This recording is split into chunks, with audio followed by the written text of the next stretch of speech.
TV streaming this week has Marvel trying to introduce the next generation to their characters with a new animated series, Lantern's casting update finally, and Velma is back in the news, but hopefully for the last time.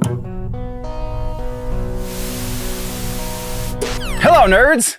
This is the weekly TV news show. Not like the evening news with Tom Brokaw. No, nothing like that. This has more to do with TV shows, nerdy-oriented TV shows, as well as episodic content that you will find on streaming platforms. If this is your kind of thing, then you can check out the full episode that I like to call The Week in Nerddom that covers all spectrum of pop culture and just generally nerdy things over on the main channel. You can find it linked down in the description or at the end of this video. All of that being said, let's talk about TV shows and nerdy stuff like that.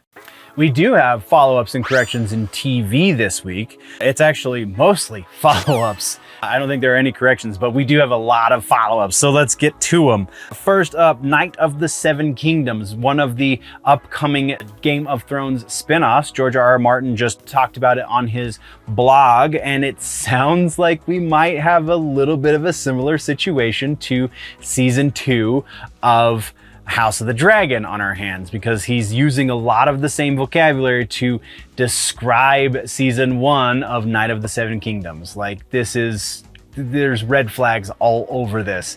So don't get your hopes up too high. Though I have said, and I will continue to say, I think House of the Dragon is a superior series in most ways. I mean, yes, I fully understand that the plot of season 2 did not really advance us any closer to coming to any sort of crescendo or resolution or anything like that. It's really just back in the place we were when season 2 started. Fair argument, but the acting and the writing and the individual episodes I feel like is much stronger in this show than it was in Game of Thrones. So there is that. But the Night of the Seven Kingdoms is a new show, so we don't know this writing staff. We don't know these actors yet, so we don't know if it's going to be at least as strong as the original franchise, or if they're just gonna throw caution to the wind and do whatever the hell they want anyway, which is probably what they're gonna end up doing. So that's that one. Next up, this is Velma, the animated Scooby-Doo spin-off, rip-off garbage series, is officially dead. It's not coming back to Max. They have said in no uncertain circumstances that the Velma will not be getting a season 3. That's all we're going to say about that. Let's move on. Also renewed this time for a 4th season is Reacher, the Richardson. I can't think of the kid's name, but he was Aquaman in Superman, or in Supernatural, not Supernatural, Smallville. Words, sorry, first day with the new tongue.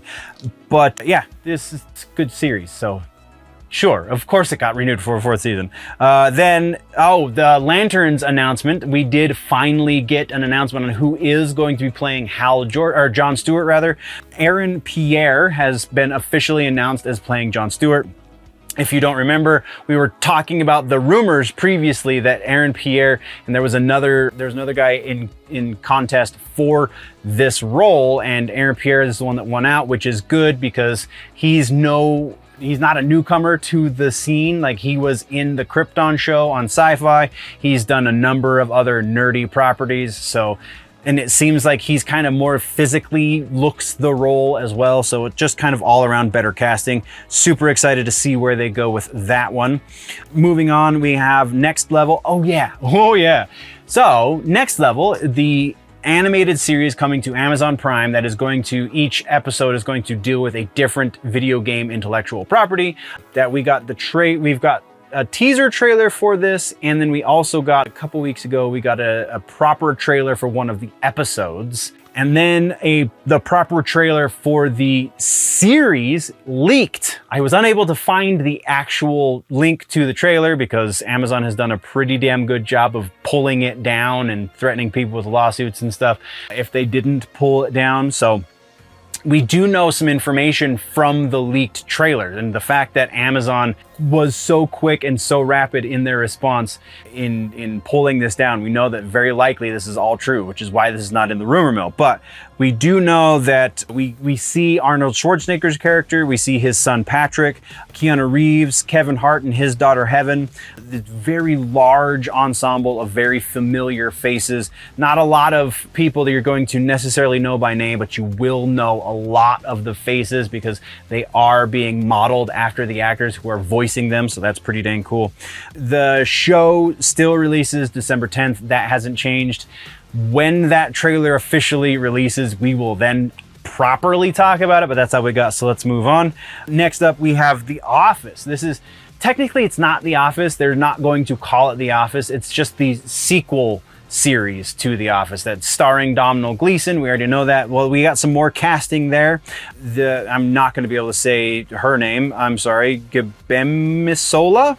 Ikumelo.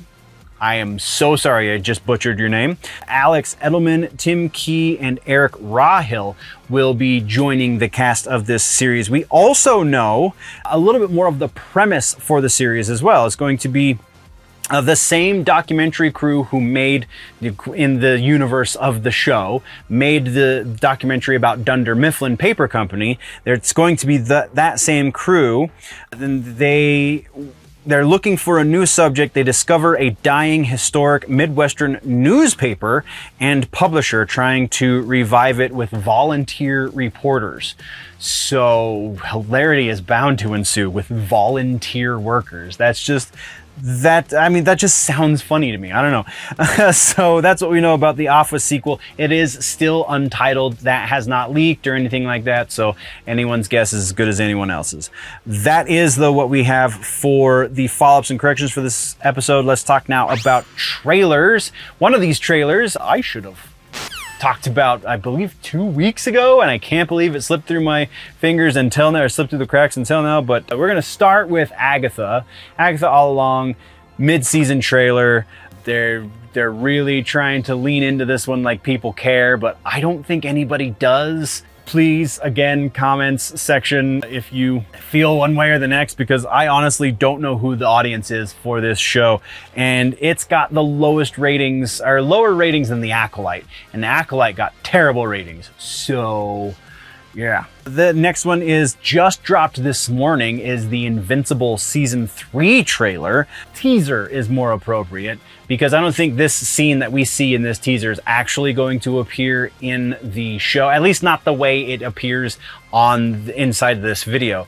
Just because some of the things that some of the lines of dialogue are very meta in nature, in that they're specifically talking about when the show is coming back, which is January 6th, by the way. So yeah, a little teaser. It's kind of funny. Go check it out. Links, as always, down in the description. Next up, we got a new trailer for the final season of Star Trek Lower Decks. If you're not already watching this, I don't think that this is necessarily going to sell you on it. I'm a bit of a Trekkie myself, and I'm not interested in the Lower Decks so much. I've watched a couple episodes of it at this point too, and it's just kind of... So if you're into it, by all means, have fun, but otherwise, I don't think this is going to sell anybody on it. And then the final trailer for this episode, or for this section rather, is one that technically came out 2 weeks ago. So we should have already talked about this, but for whatever reason, I missed it until now. And that is Walking Dead Dead City Season 2 has I think 2 trailers now, actually. This is the longer of the 2. 2025, we don't know exactly when in 2025, but it is coming out in 2025.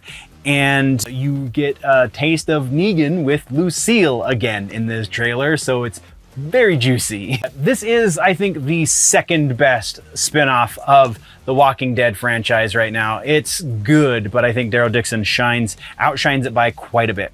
That is what we got for trailers. Let's jump now into some regular ass news. TV news this week, we have One Piece, and it has to do with a new Marvel show called Iron Man and His Awesome Friends. It would seem that Marvel's readership over in the comic book side of things is dwindling so hard, and the viewership on a lot of their existing TV shows and such is also dwindling so hard that they're kind of pivoting and trying to focus a younger audience, specifically pre-K. I mean, like, I understand you want to diversify and you want to keep people interested in your properties, but I feel like maybe get the properties right first. You know, keep the existing fans happy before you start trying to recruit them young and they won't know any different, right?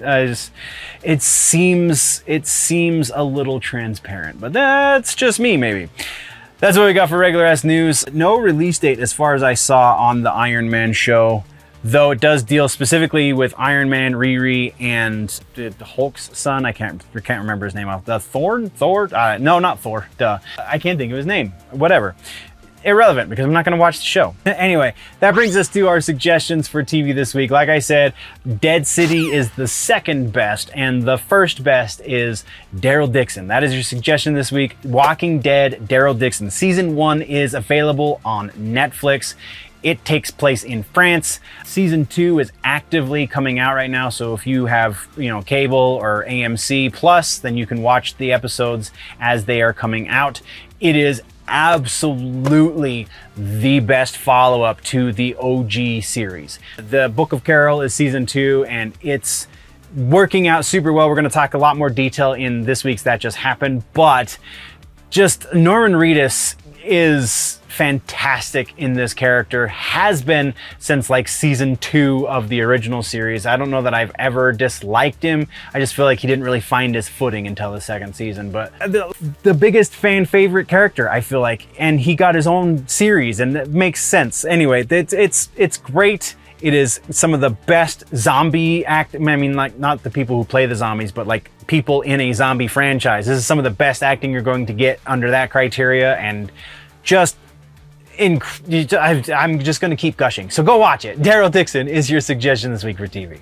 That brings us to the end of the video, nerds. Thank you very much for joining me for the news. Once again, there is a full and probably much more up-to-date and recent episode of the news, the full-length version, if you will, called The Week in Nerddom over on the main channel, linked down in the description, and probably link popping up somewhere around my face right about now. So click on that, go check that out as well, or if you prefer your news in more truncated pieces, then by all means just stick around here and go check out some of the other stuff we offer on this channel.